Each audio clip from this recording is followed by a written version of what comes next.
சொல்லு என்ன. இல்லை எந்த ஊரில் இந்த மாதிரி ஒரு ஐஃபோன் வாங்கி கொடுக்காத இன்சிடென்ட் நடந்துச்சு? சிவாஜி நகரில், மகாராஷ்டிரா மாநிலம். சரி, என்ன நடந்துச்சுன்னு சொல்லு பார்க்கலாம். நீயே மகன் வந்து அவங்க அப்பா கிட்ட எனக்கு ஐபோன் வாங்கிட்டாங்கன்னாங்க சார். அதுக்கு அவங்க அப்பா வந்து காசு இல்லப்பா அப்படின்னு சொன்னதுக்கு அவங்க பையன் கஷ்டப்பட்டு மனசுக்குள்ளே வச்சிருந்தாங்க சார். உடனே அவங்க டூருக்கு மலை பக்கத்துல போனாங்க சார். அப்ப வந்து அந்த பையன் எகிரி குச்சிட்டாங்க சார். அவங்க பையன் அவங்க அப்பா வந்து அவங்க பையனை காப்பாற்றலான்னு எகிரி குச்சிட்டாங்க சார்.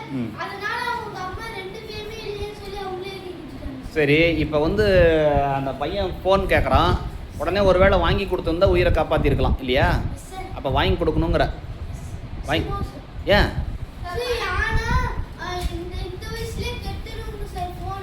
சரி, ஒருவேளை காசு இருந்தால் வாங்கி கொடுத்துருக்கலாமா? ஏன்? செல்லு பார்த்துக்கிட்டே இருப்போம். எப்போ பார்த்தாலும் அதுக்கு என்ன ஆகிடுவோம்? அடிக்ட் ஆகிடுவோம், அடிமை ஆகிடுவோம். அடிக்ட் ஆகிட்டு என்ன ஆகும்? அதே அதே வேலையாக நம்ம என்ன பண்ணிவிடுவோண்டா. இப்போ அந்த 3 பேரும் இப்போ இல்லை. செல்ஃபோன் எவ்வளோ செல்ஃபோன் வேணால் வாங்கலாம், ஆமாவா இல்லையா? அது பின்னாடி வாங்கிக்கலாம், ஒன்றும் பிரச்சனை இல்லை. ஆனால் இன்றைக்கி என்ன ஆச்சு?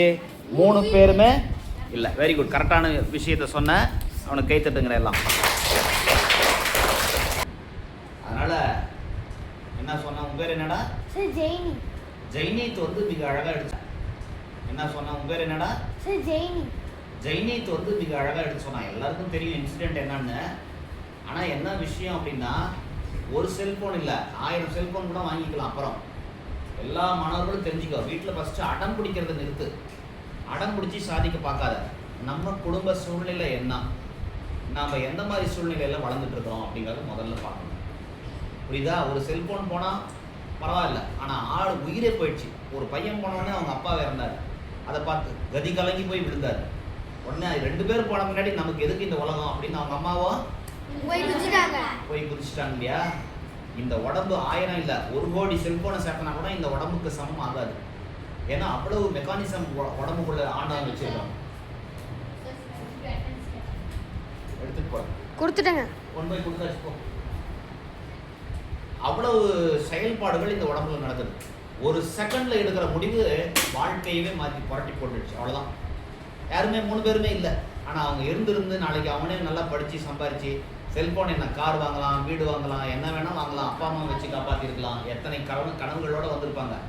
அதனால் நீங்கள் கூட என்ன கற்றுக்கணும்? சின்ன ஒரு பேக்கரியிலேருந்து ஒரு கேக் வேணும்னா கூட பொறுமையாக இருந்து வாங்குறதுக்கு பார்க்கணும். ஆனால் அந்தந்த வயசுக்கு தகுந்த மாதிரி தான் ஆசையும் படணும். அந்த பையனுக்கு ஐஃபோன் வேணும்னா இப்போ நம்ம கிளாஸில் கூட யாராவது ஃபோன் வேணும்னு ஆசைப்படுவா. அப்படிலாம் படக்கூடாது. எந்தெந்த காலங்களில் எது எது கொடுக்கணும் அப்படிங்கிறது உங்கள் அப்பா அம்மாவுக்கு நல்லாவே தெரியும். அதை மனசில் வச்சுக்கிட்டு அந்தந்த சூழ்நிலைக்கு தகுந்த மாதிரி அடுத்தவங்களை பார்த்து நீ ஏமாறாத. அவங்க வீட்டில் வாங்கி கொடுத்துக்கிறாங்க, எதுக்கும் வேணும் அப்படின்னாத. ஒரு சில ட்ரெஸ்ஸே கூட உங்களுக்கு கேட்பீங்க, ஜீன்ஸ் பேண்ட் வேணும், நல்லா டிஷர்ட் வேணும்னு கேட்குறியா? கேளு, அப்பாட்ட கேளு, முடியுமாப்பான்னு கேளு. எத்தனை பேர் முடியுமான்னு கேட்டுருக்கிறா? கேட்கறது இல்லை.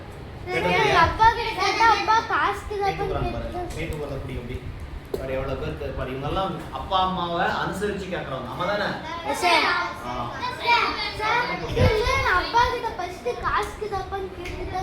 பக்கத்துல பிடிக்க கூடாது.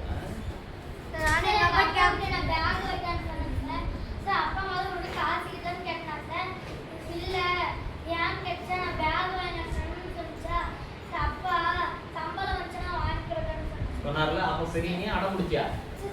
சரி,